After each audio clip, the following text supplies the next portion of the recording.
नमस्कार पत्रकार मित्रों। भारतीय जनता पार्टी गुजरात प्रदेश विशेष प्रेस वार्ता में उपस्थित भारतना रक्षा मंत्री आदरणीय राजनाथ जी, प्रदेशना मुख्य प्रवक्ता श्री अमरभाई व्यास, कन्वीनर श्री जुबिनभाई आसरा અને આપ સૌ આદરણીય પત્રકાર મિત્રો, આપ સૌનું સ્વાગત છે। હું દેશના રક્ષામંત્રી આદરણીય રાજનાથસિંહને વિનંતી કરીશ કે આપ સૌને આજની આ પત્રકાર પરિષદનું સંબોધન કરશે। આભાર।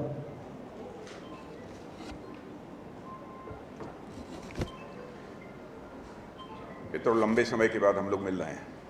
शायद पिछली बार जब विधानसभा का चुनाव हुआ था तब आप लोगों के बीच आना मेरा हुआ था, और लोकसभा के चुनाव के दौरान हम सब लोग यहाँ मिल रहे हैं। लंबे समय के बाद मिल रहे हैं, इसलिए मेरी तरफ से आप सभी का स्वागत है। आज गुजरात में हमारी 3 सभाएं हैं, एक अहमदाबाद ईस्ट और आनंद और भावनगर। 2 फेजेज के चुनाव देश में हो चुके हैं, और जो ट्रेंड इस समय चुनाव का है उसे देखते हुए कहा जा सकता है कि हम लोगों ने 400 पार का जो लक्ष्य निर्धारित किया है उसको अचीव करने की दिशा में हम तेजी के साथ आगे बढ़ रहे हैं। पूरे देश में चुनाव प्रचार के लिए मैं जा रहा हूं। ऐसे ऐसे राज्यों में भी मेरा जाना हुआ है, जैसे तमिलनाडु और केरल, जहां कुछ साल पहले तक भारतीय जनता पार्टी का कोई खास जनाधार नहीं था और हमें एक भी सीट पर वहां पर विजय प्राप्त नहीं होती थी। मैं कह सकता हूं कि वहां बीजेपी केवल मजबूती के साथ लड़ ही नहीं रही है, बल्कि कई सीटों पर हम वहां पर विजय हासिल करेंगे। मैं पूरी तरह से कॉन्फिडेंट हूं। साथियों, ये 2024 का चुनाव बीजेपी पिछले 10 वर्षों की जो हमारी उपलब्धियां हैं, गुड गवर्नेंस यानी सुशासन, और साथ ही साथ विकास, और इनके साथ साथ प्रधानमंत्री की लोकप्रियता, विश्वसनीयता और उनके शानदार ट्रैक रिकॉर्ड के आधार पर हम लोग ये चुनाव लड़ रहे हैं। साथियों, इस देश को लंबे समय से एक ऐसे नेतृत्व की तलाश थी जो आजाद भारत को विकसित देश की कतार में ले जाकर खड़ा कर सके। वह मोदी जी के रूप में भारत को मिल गया है। आज भारत के विकास की रफ्तार दुनिया की बड़ी अर्थव्यवस्थाओं में सबसे अधिक है। माने फास्टेस्ट ग्रोइंग इकॉनमी हमारे इंडिया की है। और आप सबको जानकारी है कि 2014 तक जहां भारत इकॉनमी की साइज के मामले में दुनिया के देशों में 11th पोजीशन पर था, वह जंप लेकर आज 5th पोजीशन पर पहुंच गया है। और मैं ही नहीं बल्कि इंटरनेशनल सारी फाइनेंशियल फर्म्स इस बात का दावा कर रही हैं कि भारत यदि इसी तरीके से आगे बढ़ता रहा तो 2027 आते आते वर्ल्ड की टॉप 3 कंट्रीज में से खड़े होने से दुनिया की कोई ताकत रोक नहीं सकती है। मैं मानता हूं इसके कई कारण हैं, पर सबसे बड़ा कारण है एक हमारे पास स्ट्रांग और क्रेडिबल लीडरशिप जो मोदी जी के रूप में हमारे पास है। मैं कह सकता हूं उनके पास विजन भी है, मिशन भी है, और साथ ही साथ पैशन भी है। लेकिन कांग्रेस के पास क्या है, यदि इसके बारे में मुझे कहना हो तो मैं कह सकता हूं न नेता है, न नीति है, और न तो नीयत है। गरीबी समाप्त करने की बात चाहे पंडित जवाहरलाल नेहरू जी रहे हों, चाहे श्रीमती इंदिरा गांधी रही हों, चाहे राजीव गांधी जी रहे हों, चाहे मनमोहन सिंह जी रहे हों, सबने कही। लेकिन गरीबी को इस भारत से वह दूर नहीं कर पाए 50 वर्ष से अधिक समय तक शासन करने के बावजूद।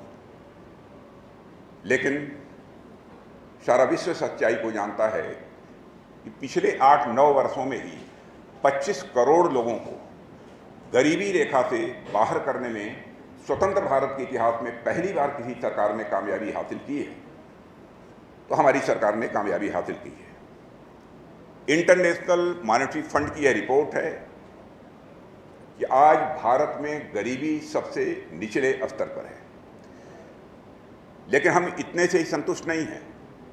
गरीबी को हम लगभग समाप्त करना चाहते हैं, और हमारा टारगेट है कि with in 5 to 10 years Bharat से गरीबी को हम पूरी तरह से समाप्त करने में कामयाब होंगे। कांग्रेस इस दृष्टि से कुछ नहीं कर पाई, लेकिन मैं देशवासियों को कहना चाहता हूं, इस संबंध में कोई करेगा तो हम लोग करेंगे। लोकसभा के चुनाव परिणाम का जहां तक प्रश्न है, सूरत ने इसका श्रीगणेश कर दिया है। निर्विरोध हमारे प्रत्याशी की विजय यहां पर हुई है, लेकिन कांग्रेस आरोप लगा रही है हम लोगों के ऊपर। इस समय देश में लोकतंत्र खतरे में है। अब यह बात हमारी समझ में नहीं आती है, आधार क्या है ये आरोप लगाने का? क्योंकि इसके पहले भी लोकसभा में 28 सांसद निर्विरोध निर्वाचित हो चुके हैं, जिनमें कांग्रेस के 20 हैं, समाजवादी पार्टी और नेशनल कॉन्फ्रेंस के भी 2-2 हैं। इसके अतिरिक्त भी अन्य बाकी दलों के भी लोग इसमें शामिल हैं। मैं मानता हूं कि हार की हताशा में कांग्रेस इस प्रकार के कुतर्क दे रही है, और कांग्रेस कहती है कि इस समय देश में लोकतंत्र संकट में है, लोकतंत्र खतरे में है। लेकिन मैं बताना ही नहीं चाहता, सारे देशवासियों को इस बात की जानकारी है। इमरजेंसी लाकर लोकतंत्र की हत्या करने का काम यदि किसी ने इस देश में किया है, अपराध किया है, तो कांग्रेस ने किया है। फंडामेंटल राइट्स को सस्पेंड किया तो कांग्रेस के राज में हुआ है। 18 महीने तक हम सब सारे लोगों को जेल की हवा खानी पड़ी है। और मैं यह भी कहना चाहता हूं, इलेक्टेड गवर्नमेंट, चुनी हुई हमारी प्रदेश सरकारों को सर्वाधिक यदि किसी ने भंग किया है तो कांग्रेस ने किया है। देश में अब तक 132 बार 132 टाइम्स आर्टिकल 356 के तहत राष्ट्रपति शासन लागू यदि हुआ है, तो इसमें 90 बार 90 टाइम्स कांग्रेस ने लगाया है। और अकेले इंदिरा जी ने सरकार गिराने की हाफ सेंचुरी लगा रखी थी। और आरोप हम लोगों के ऊपर लगाया जा रहा है कि हम लोग लोकतंत्र का गला घोट रहे हैं। मैं कांग्रेस के दोस्तों से पूछना चाहता हूं, आप ये बतलाइए कि हमारी गवर्नमेंट ने, हमारे प्राइम मिनिस्टर ने कहीं एक भी इलेक्टेड गवर्नमेंट को टॉपल डाउन करने का, उसको गिराने का काम किया हो? एक भी ऐसी कोई गवर्नमेंट हो? भ्रष्टाचार के खिलाफ कार्रवाई यदि होती है तो उसको भी बतलाते हैं कि देश के लोकतंत्र के लिए गंभीर संकट पैदा हो गया, देश के लोकतंत्र के लिए खतरा पैदा हो गया। यदि ईडी ने गलत किया है तो आप अदालत जा सकते हैं, कोर्ट जा सकते हैं। यदि गलत किया है तो कोर्ट से आपको रिलीफ मिलनी चाहिए, नहीं मिलती है तो इसका क्या कारण है? ईडी ने, जो मेरे पास फिगर है, 2014 के बाद 1 लाख करोड़ की प्रॉपर्टी अटैच की है और 22,000 करोड़ के कैश अब तक जब्त किए हैं। लेकिन 2014 के पहले ईडी ने केवल 34 लाख रुपए कैश ये जब्त किए थे। साथियों, यूपीए के 10 साल में भ्रष्टाचार का ओलंपिक खेल खेला गया कांग्रेस की हुकूमत में, और उसकी सबसे बड़ी ऑर्गेनाइजर कोई पॉलिटिकल पार्टी थी तो वह कांग्रेस थी। वैसे तो 2036 में हम लोग भारत में ओलंपिक हो रहा है और उसका आयोजन करेंगे, और इसकी चर्चा हम लोगों ने अपने संकल्प पत्र में भी इस बार की है। साथियों, बीजेपी का संकल्प पत्र एक नए, समर्थ और विकसित भारत के निर्माण की यह पक्की गारंटी है, जबकि कांग्रेस का घोषणा पत्र विभाजनकारी और मैं मानता हूं तुष्टीकरण से भी यह प्रेरित है। साथियों, आजादी के समय महात्मा गांधी ने कहा था अब इस कांग्रेस को समाप्त कर देना चाहिए, मगर उनकी बात कांग्रेस ने नहीं मानी। तो मैं समझता हूं कि अब जनता ने ये सोच रखा है, निर्णय ले रखा है। जो महात्मा गांधी जी ने कहा था कांग्रेस को समाप्त करने की बात, तो इन लोगों ने समाप्त नहीं किया, लेकिन अब हमें ही इस कांग्रेस को समाप्त करना पड़ेगा। मुझे लगता है जनता ही अभी इस कांग्रेस को समाप्त करने पर का निर्णय ले चुकी है। साथियों, एक गरीब परिवार में जन्मा व्यक्ति जिसके पास कुछ नहीं था, वह अपनी क्षमता, प्रतिभा और विश्वसनीयता के आधार पर देश का तीसरी बार प्रधानमंत्री बनने जा रहा है। यह है भारत के लोकतंत्र की ताकत। मेरा यह मानना है कि 2024 का चुनाव भारतीय लोकतंत्र की मजबूती, विश्वसनीयता का एक अकाट्य यह प्रमाण बनने जा रहा है। मेरी निश्चित मान्यता है। भारत के बारे में एक अमेरिकी राजदूत का कोट है जो मैं आप लोगों के सामने रखना चाहता हूं। एरिक गार्सेटी, अमेरिकन एम्बेसडर ने एक कॉन्फ्रेंस को संबोधित करते हुए उन्होंने यह कहा है, if you want to see the future, if you want to see the future, come to India. If you want to feel the future, come to India. If you want to work on the future, come to India. माने international community में भारत के प्रति कैसी यह धारणा बनी हुई है, उसकी यह एक मिसाल है। और मैं एक नज़ीर और आपके सामने पेश करना चाहूँगा। पहले अमेरिका में लोग जब किसी बड़ी कंपनी में सीईओ की नियुक्ति करनी रहती थी, सवाल ये पूछते थे, सवाल क्या पूछते थे? सीधे सीधे कहते थे कि आप चूंकि इंडियन है इसलिए आप सीईओ नहीं बन सकते। लेकिन अब कहा जाने लगा है, अब जाने लगा कि आप सीईओ नहीं बन सकते क्योंकि आप इंडियन नहीं हैं। एक इतना बड़ा चेंज हमको देखने को मिल रहा है।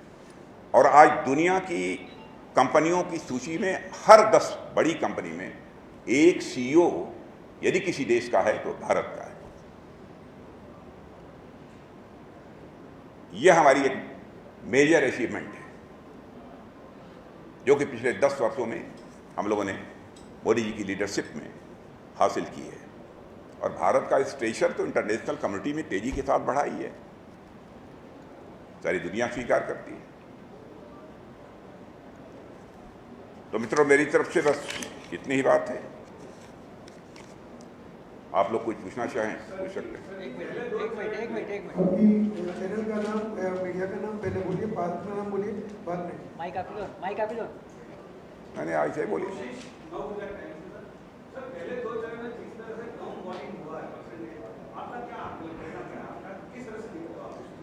देखिए, इंडी अलायंस की जो लोग हैं मतदाता, उनको भी लगता है कि इंडी अलायंस किसी भी सूरत में सरकार बनाने की स्थिति में नहीं है।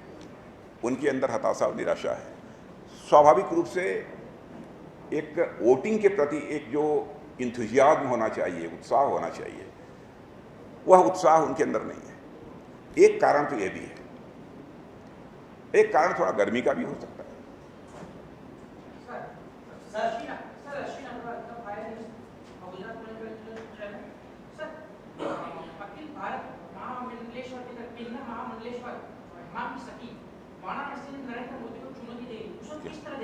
क्या कहा है? महामंडलेश्वर बनारस से चुनौती दे रहे हैं। क्या कहें?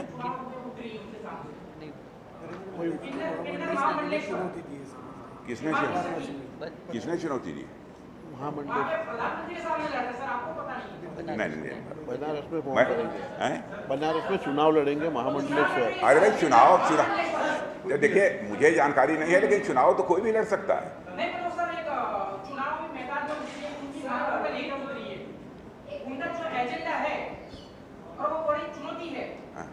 चुनौती होगी, उनके लिए होगी,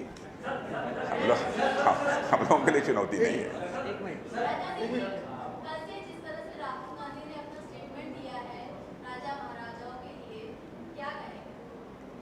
देखिए, मैं जानता हूं कि जब भारत आज़ाद हुआ था, जब राज्यों के विलय का प्रश्न था, तो हमारे राजा महाराजा जो भी यहाँ के थे, सरदार वल्लभ भाई पटेल की अपील पर सबने अपने राज्य का बहुत ही सहर्ष विलय करने के लिए अपनी सहमति दी थी।